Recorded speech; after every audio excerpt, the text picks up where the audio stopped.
नमस्कार। दोपहर समय में आपका स्वागत है।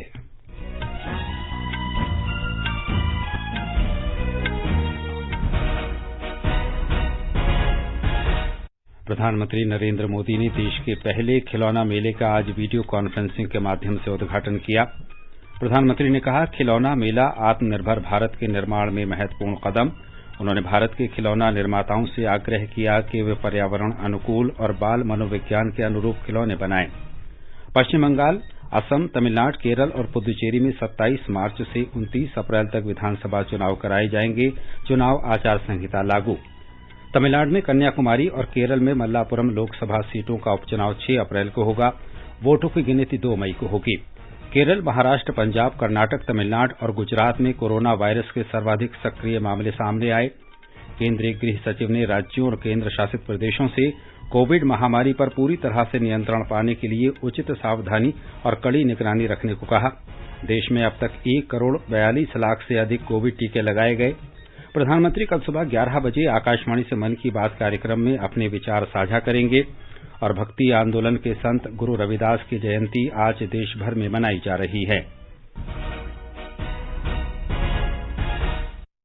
दोपहर समाचार में विशाल शर्मा के साथ मैं अतहर सईद। कोविड महामारी से देश एकजुट होकर लड़ रहा है। आप भी हमारे साथ सुरक्षा और बचाव के 3 आसान उपायों का संकल्प लें। मास्क पहनें, 2 गज दूरी है जरूरी, हाथ और मुंह साफ रखें। और अब समाचार विस्तार से। प्रधानमंत्री नरेंद्र मोदी ने कहा है कि भारत खिलौना मेला आत्मनिर्भर भारत के निर्माण और देश की सदियों पुरानी परंपराओं को सुदृढ़ करने की दिशा में महत्वपूर्ण कदम है। भारत खिलौना मेले का वीडियो कॉन्फ्रेंस के माध्यम से उद्घाटन करते हुए श्री मोदी ने कहा कि भारत के स्थानीय खिलौने अपेक्षाकृत अधिक सस्ते और पर्यावरण अनुकूल वस्तुओं से निर्मित हैं। उन्होंने भारतीय खिलौना निर्माताओं से पर्यावरण और मस्तिष्क के अनुकूल खिलौने बनाने का अनुरोध किया। रेस्क्यू, रीयूज और रिसाइकलिंग जिस तरह भारतीय जीवन शैली का हिस्सा रहे हैं, वही हमारे खिलौनों में भी दिखता है। ज्यादातर भारतीय खिलौने प्राकृतिक और इको फ्रेंडली चीजों से बनाते हैं। उनमें इस्तेमाल होने वाले रंग भी प्राकृतिक और सुरक्षित होते हैं। अभी हम वाराणसी के लोगों से बात कर रहे थे। वाराणसी के लकड़ी के खिलौने और गुड़िया को देखिए, राजस्थान के मिट्टी के खिलौने देखिए, ऐसे ही पूर्वी मेदिनीपुर की गलर गुड़िया, कच्छ के कपड़ा डिंगला और डिंगली है, आंध्र प्रदेश के इटिकोपक, बोम्मलू और बुधनी के लकड़ी के खिलौने हैं। श्री मोदी ने कहा कि किसी भी संस्कृति में जब खेल और खिलौने आस्था के केंद्रों का हिस्सा बन जाएं, तो इसका अर्थ है कि वो समाज खेलों के विज्ञान को समझता है। हमारे यहाँ खिलौने ऐसे बनाए जाते थे जो बच्चों के चहुमुखी विकास में योगदान दें, उनमें एनालिटिकल माइंड विकसित करें। आज भी भारतीय खिलौने आधुनिक फैंसी खिलौनों की तुलना में कहीं सरल और सस्ते होते हैं, सामाजिक भौगोलिक परिवेश से जुड़े भी होते हैं। श्री मोदी ने कहा कि पहला खिलौना मेला व्यापारिक या आर्थिक गतिविधि नहीं है, बल्कि देश के सदियों पुराने खेलों की संस्कृति को मजबूत प्रदान करने का आयोजन है। प्रधानमंत्री ने कहा कि देश के लोगों ने सिंधु घाटी और मोहनजोदाड़ो सभ्यताओं के खिलौनों पर अनुसंधान किया है। श्री मोदी ने कहा कि भारत में शुरू हुआ शतरंज का खेल विश्व भर में प्रसिद्ध है। उन्होंने कहा कि भारत में शतरंज पहले चतुरंग या चतुरंग और लूडो को पचीसी के रूप में खेला जाता था। प्रधानमंत्री ने कहा कि देश के खिलौना उद्योग में बहुत बड़ी ताकत छिपी है और आत्मनिर्भर भारत अभियान में इसमें और वृद्धि हो रही है। खिलौनों के क्षेत्र में भारत के पास ट्रेडिशन भी है और टेक्नोलॉजी भी है। भारत के पास कंसेप्ट भी है और कॉम्पिटेंस भी है। हम दुनिया को इको फ्रेंडली टॉयज की ओर वापस लेकर जा सकते हैं। हमारे सॉफ्टवेयर इंजीनियर्स कंप्यूटर गेम्स के जरिए भारत की कहानियों को, भारत की जो मूलभूत मूल्य हैं, उन कथाओं को दुनिया तक पहुंचा सकते हैं। लेकिन इस सब के बावजूद $100 बिलियन के वैश्विक खिलौना बाजार में आज हमारी हिस्सेदारी बहुत ही कम है। देश में 85% खिलौने बाहर से आते हैं। आज हमें इस स्थिति को बदलने के लिए मिलकर काम करना है। हमें खेल और खिलौनों के क्षेत्र में भी देश को आत्मनिर्भर बनाना है, वोकल फॉर लोकल होना है। प्रधानमंत्री ने कहा कि अभिलेखों से भगवान राम के विभिन्न खिलौनों के बारे में जानकारी मिलती है। प्रधानमंत्री ने कहा कि स्थानीय खिलौने बच्चों में एकता की भावना को सुदृढ़ता प्रदान करते हैं। उन्होंने कहा कि भारतीय खिलौने मनोरंजन के साथ जटिल वैज्ञानिक सिद्धांतों को आसानी से सिखाने में महत्वपूर्ण भूमिका निभाते हैं। लट्टू हमें गुरुत्वाकर्षण और संतुलन तथा गुलेल ताकत और गतिज ऊर्जा के बारे में शिक्षा देते हैं। जब बच्चे लट्टू से खेलना सीखते हैं तो लट्टू खेल खेल में ही उन्हें ग्रेविटी और बैलेंस का पाठ पढ़ा जाता है। वैसे ही गुलेल से खेलता बच्चा जाने अनजाने में पोटेंशियल से काइनेटिक एनर्जी के बारे में बेसिक सीखने लगता है। पजल टॉय से रणनीतिक सोच और समस्या को सुलझाने की सोच विकसित होती है। श्री मोदी ने कहा कि खिलौने बच्चों के सीखने की प्रक्रिया में अहम भूमिका निभाते हैं, इसलिए उन्होंने अभिभावकों से अपने बच्चों के साथ खेलने का अनुरोध किया। अच्छे खिलौनों की ये खूबसूरती होती है कि वो एजलेस और टाइमलेस होते हैं। आप भी जब बच्चों के साथ खेलने लगते हैं तो इन खिलौनों के जरिए अपने बचपन में चले जाते हैं। इसलिए मैं सभी माता पिता से ये अपील करूंगा कि आप जिस तरह बच्चों के साथ पढ़ाई में इन्वॉल्व होते हैं वैसे ही उनके खेलों में भी शामिल होइए। श्री मोदी ने कहा कि नई शिक्षा नीति में खेल और गतिविधि आधारित शिक्षा पर विशेष ध्यान दिया गया है। हमारी नई राष्ट्रीय शिक्षा नीति भी है। नई राष्ट्रीय शिक्षा नीति में प्ले आधारित और गतिविधि आधारित शिक्षा को बड़े पैमाने पर शामिल किया गया है। एक ऐसी शिक्षा व्यवस्था है जिसमें बच्चों में पहेलियों और खेलों के माध्यम से तार्किक और रचनात्मक सोच बढ़े, इस पर विशेष ध्यान दिया गया है। श्री मोदी ने कहा कि अगर आज मेड इन इंडिया की मांग है तो आज हैंड मेड इन इंडिया की मांग भी उतनी ही है। अगर आज मेड इन इंडिया की डिमांड है तो आज हैंड मेड इन इंडिया की डिमांड भी उतनी ही बढ़ रही है। आज लोग खिलौनों को केवल एक प्रोडक्ट के रूप में ही नहीं बल्कि उस खिलौने से जुड़े अनुभव से भी जुड़ना चाहते हैं। इसलिए हैंड मेड इन इंडिया को भी प्रमोट करना है। हमें ये भी याद रखना है कि जब हम कोई खिलौना बनाते हैं तो हम एक बाल मन को गढ़ते हैं। यही उल्लास हमारे कल का निर्माण करेगा। प्रधानमंत्री ने कहा कि देश में टॉय टूरिज्म की संभावनाओं को सुदृढ़ किया जा रहा है। राज्यों को बराबर भागीदार बनाकर टॉय क्लस्टर विकसित करने का प्रयास किया गया है। नेशनल टॉय एक्शन प्लान भी तैयार किया गया है। इसमें 15 मंत्रालयों और विभागों को शामिल किया गया है ताकि ये उद्योग कॉम्पिटिटिव बने, देश खिलौनों में आत्मनिर्भर बने और भारत के खिलौने दुनिया में भी जाएं। इस पूरे अभियान में राज्यों को बराबर का भागीदार बनाकर टॉय क्लस्टर विकसित करने का प्रयास किया जा रहा है। इसके साथ ही देश टॉय टूरिज्म की संभावनाओं को भी मजबूत कर रहा है। भारतीय खेलों पर आधारित खिलौनों को प्रमोट करने के लिए देश में टॉयकाथॉन 2021 का आयोजन भी किया गया था। प्रधानमंत्री ने कहा कि खिलौना उद्योग को विश्व बाजार की प्राथमिकताओं को ध्यान में रखते हुए खिलौनों का निर्माण करना होगा। पिछले वर्ष से खिलौनों की क्वालिटी टेस्ट को अनिवार्य किया गया है। इंपोर्ट होने वाले खिलौनों की हर खेप में भी सैंपल टेस्टिंग की इजाजत दी गई है। लेकिन अब देश ने खिलौना उद्योग को 24 प्रमुख क्षेत्रों में दर्ज किया है, उसका दर्जा दे दिया है। श्री मोदी ने कर्नाटक के चन्नपटना, उत्तर प्रदेश के वाराणसी और राजस्थान में जयपुर के खिलौना निर्माताओं से बातचीत की। उन्होंने 200 वर्ष से खिलौनों का व्यापार कर रहे चन्नपटना के खिलौना विक्रेता समूहों से अपने उत्पाद विश्व भर में बेचने के लिए ई मार्केट का उपयोग करने का आग्रह किया। श्री मोदी ने वाराणसी के खिलौना निर्माताओं से खिलौनों का निर्माण करने का आग्रह किया। प्रधानमंत्री ने जयपुर के कठपुतली निर्माताओं से बच्चों में हाथ धोने और मास्क पहनने की आदतों को बढ़ावा देने के लिए नाटक तैयार करने का भी आग्रह किया। इस मेले में 1000 से अधिक खिलौना निर्माता भाग ले रहे हैं। इस अवसर पर केंद्रीय कपड़ा मंत्री स्मृति ईरानी ने कहा कि खिलौना मेले में 11 राज्यों के पैवेलियन दिखाई देंगे। इस मेले में खिलौना उद्योग के 100 विशेषज्ञ और जानकार वक्ता भाग लेंगे। उन्होंने कहा कि भारत खिलौना मेला प्रधानमंत्री की प्रेरणा और निर्देशों के अनुसार आयोजित किया जा रहा है। ये समाचार हमारी वेबसाइट newsonair.com/hindi और हमारे mobile app news on AIR पर भी उपलब्ध हैं।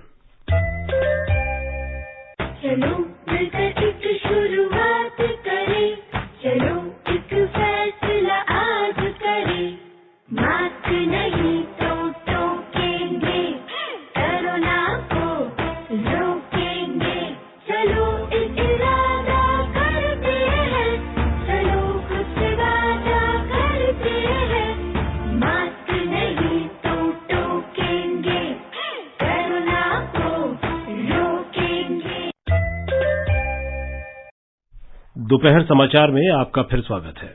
निर्वाचन आयोग ने पश्चिम बंगाल, असम, तमिलनाडु, केरल और पुदुचेरी में विधानसभा चुनावों की घोषणा कर दी है। इन राज्यों में विधानसभा चुनाव 27 मार्च से 29 अप्रैल तक कराए जाएंगे। मतगणना 2 मई को होगी।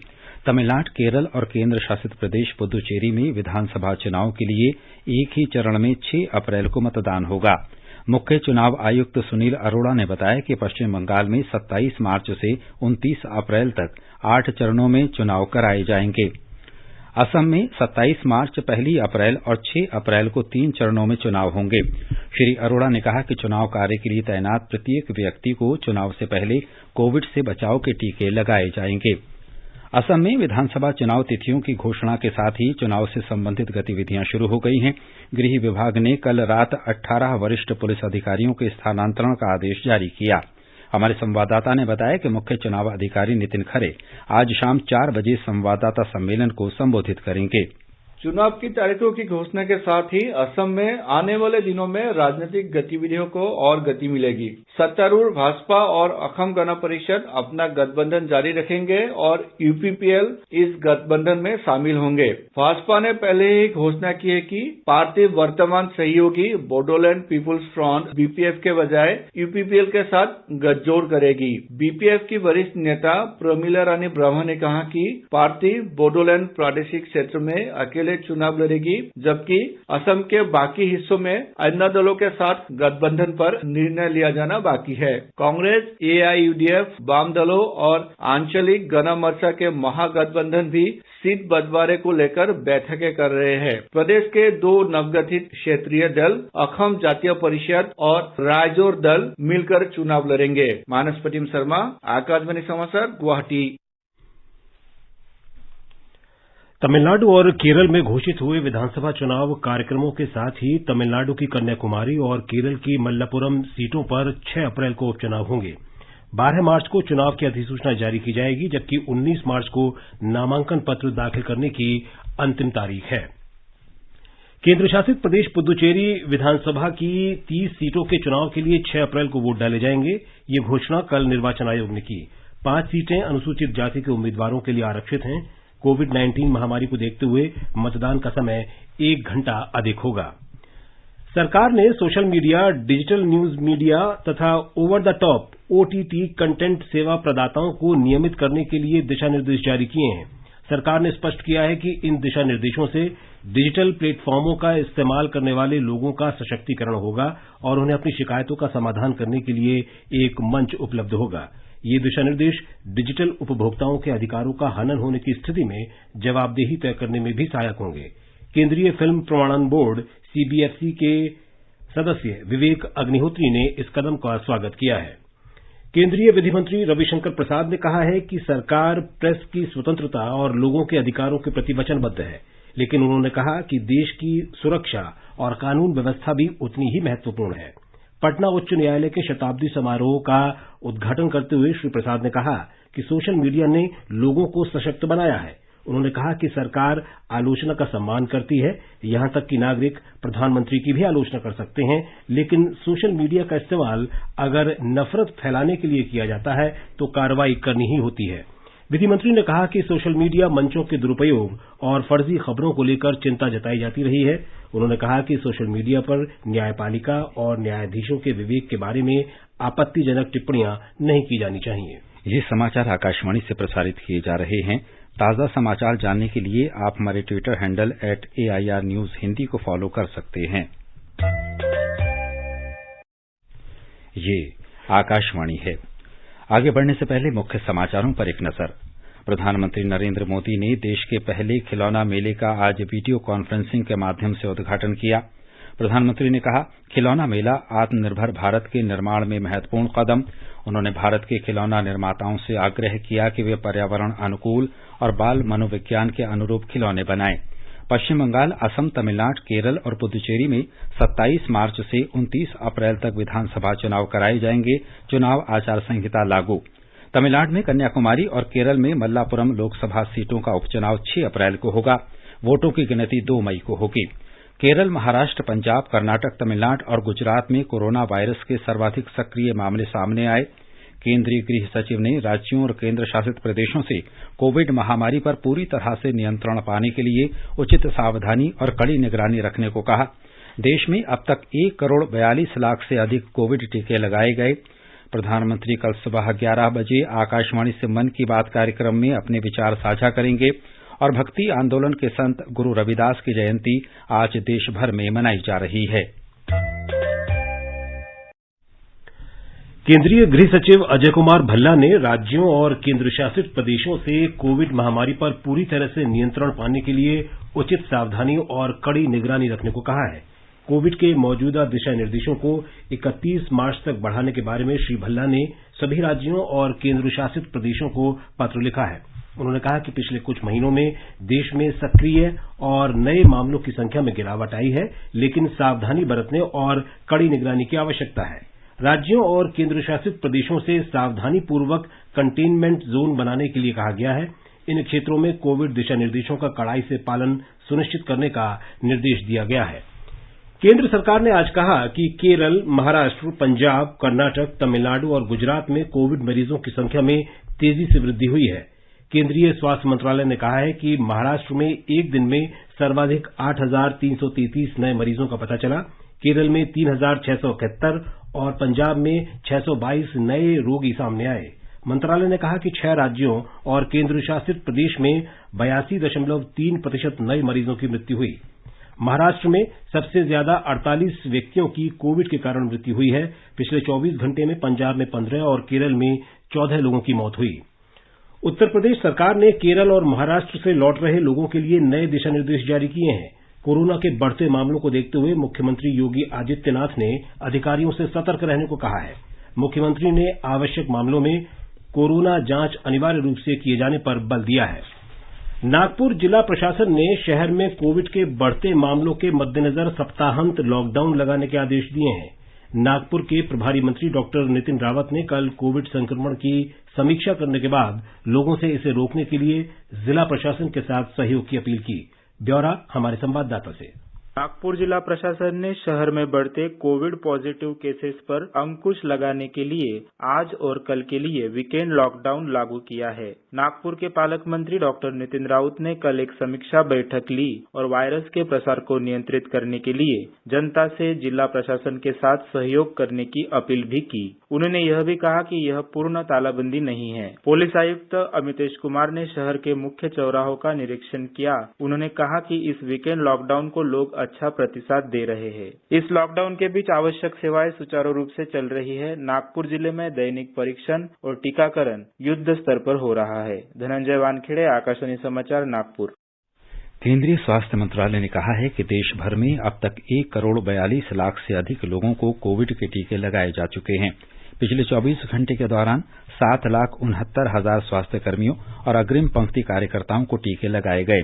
इस बीच पिछले 24 घंटों में 12,000 से अधिक लोगों के ठीक होने के साथ ही देश में कोविड से स्वस्थ होने की दर 97.14% हो गई है। मंत्रालय ने कहा कि 1 करोड़ 7 लाख से अधिक रोगी इस बीमारी से पहले ही स्वस्थ हो चुके हैं। फिलहाल 1,59,590 रोगियों का इलाज चल रहा है, जो कुल संक्रमित व्यक्तियों का 1.44% है। पिछले 24 घंटों में 16,488 नए मरीजों की पुष्टि हुई। इन्हें मिलाकर अब तक 1 करोड़ 10 लाख से अधिक लोग संक्रमित हो चुके हैं। पिछले 24 घंटों में 113 व्यक्तियों की मृत्यु के साथ ही देश भर में मृतकों का आंकड़ा 1,56,000 को पार कर गया है। भारतीय आयुर्विज्ञान अनुसंधान परिषद ने बताया है कि विभिन्न प्रयोगशालाओं में पिछले 24 घंटों में 7,73,000 कोविड नमूनों की जांच की गई। कुल मिलाकर अब तक 21 करोड़ 54 लाख नमूनों की जांच की जा चुकी है। गुजरात में 4,07,000 से अधिक स्वास्थ्य कर्मियों और 4,14,000 अग्रिम पंक्ति के कार्यकर्ताओं को कोविड टीका लगाया जा चुका है।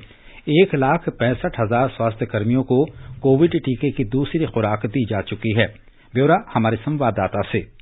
गुजरात में कोविड-19 संक्रमण के बढ़ते मामलों को देखते हुए मुख्यमंत्री श्री विजय रूपाणी ने कोर ग्रुप के साथ एक बैठक में स्थिति की समीक्षा की, जिसके बाद राज्य के 4 बड़े शहरों अहमदाबाद, वडोदरा, राजकोट और सूरत में लागू किया गया रात्रि कर्फ्यू 15 दिन तक और बढ़ाया गया है। इसी तरह शहरी इलाकों में स्वास्थ्य जांच घनिष्ठ बनाई गई है, जबकि राज्य के सीमावर्ती क्षेत्रों में भी लोगों का स्क्रीनिंग शुरू किया गया है। इस बीच राज्य में पिछले 24 घंटों में कोविड-19 संक्रमण के 460 नए मामले सामने आए। सबसे अधिक नए मामले अहमदाबाद और वडोदरा शहरों में दर्ज हुए। इस वक्त राज्य में 2,136 सक्रिय मामले हैं, जिसमें से 38 मरीजों को वेंटिलेटर पर रखा गया है। योगेश पंड्या, आकाशवाणी समाचार, अहमदाबाद।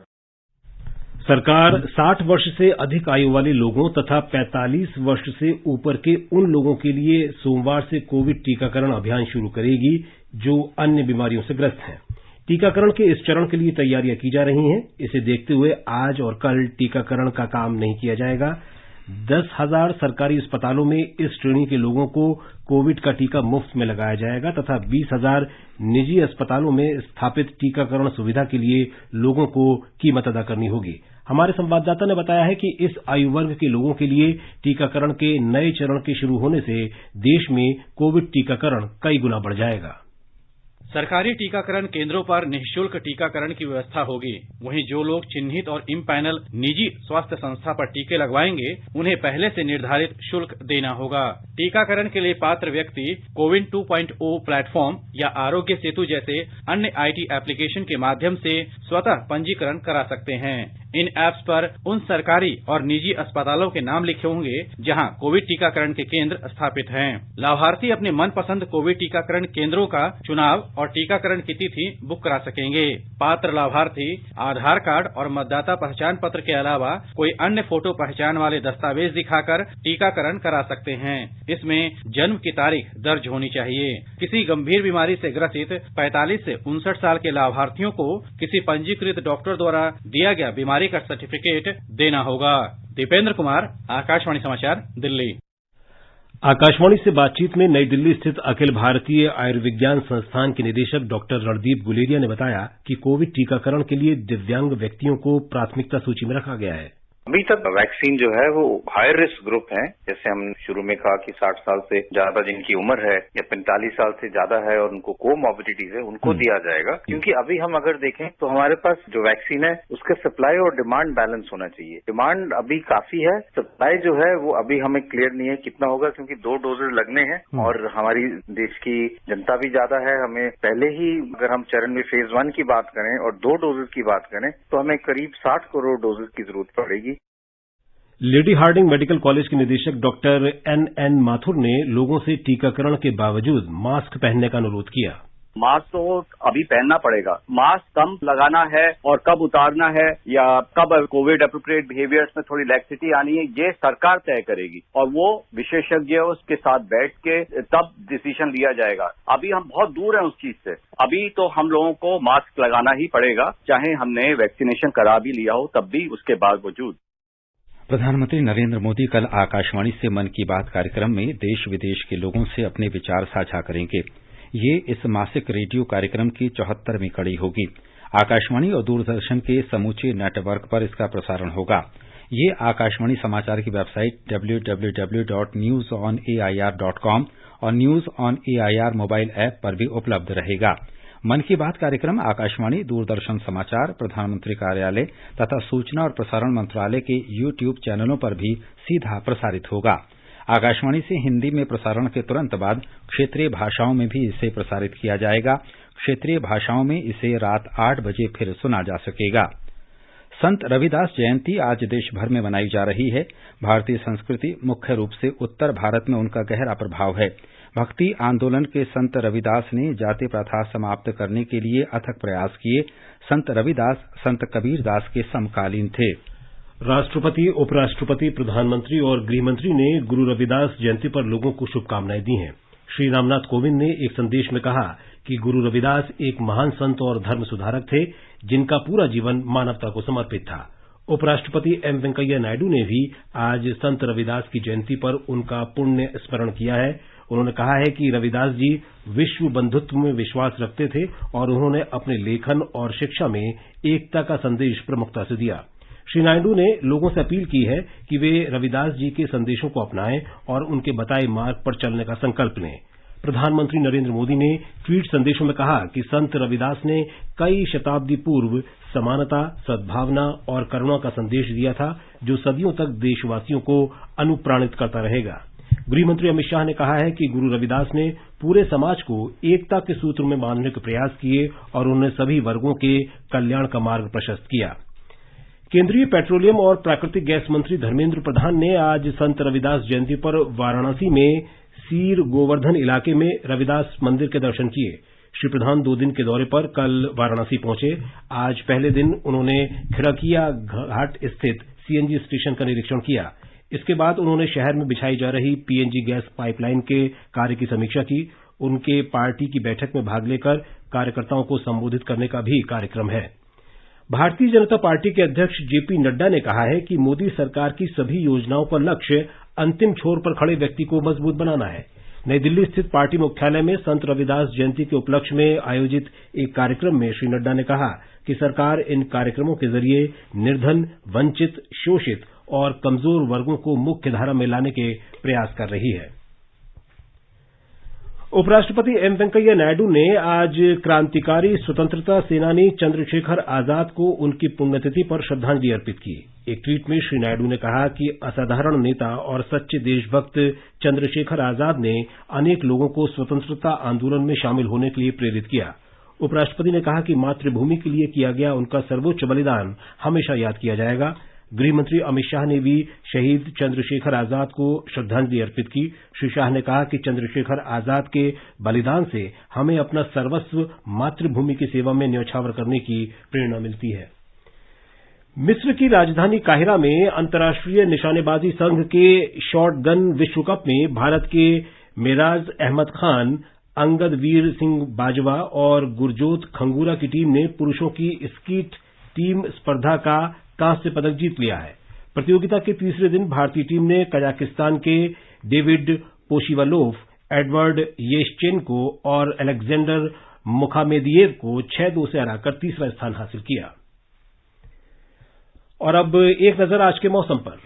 राष्ट्रीय राजधानी दिल्ली में आज न्यूनतम तापमान 18 डिग्री सेल्सियस दर्ज किया गया। अधिकतम तापमान 33 डिग्री सेल्सियस रहने का अनुमान है। पश्चिम की बात करें तो मुंबई में मुख्य रूप से आसमान साफ रहेगा। न्यूनतम तापमान 22 डिग्री सेल्सियस रहा। अधिकतम तापमान 35 डिग्री सेल्सियस के आसपास रहेगा। बात करें दक्षिण की तो चेन्नई में आंशिक रूप से बादल छाए रहेंगे। न्यूनतम तापमान 21 डिग्री सेल्सियस रहा, जबकि अधिकतम तापमान 35 डिग्री सेल्सियस रहने की संभावना है। पूरब की बात करें तो कोलकाता में सुबह कोहरा छाया रहा। आसमान मुख्य रूप से साफ रहेगा। न्यूनतम तापमान 23 डिग्री सेल्सियस दर्ज किया गया, जबकि अधिकतम तापमान 34 डिग्री सेल्सियस रहने का अनुमान है।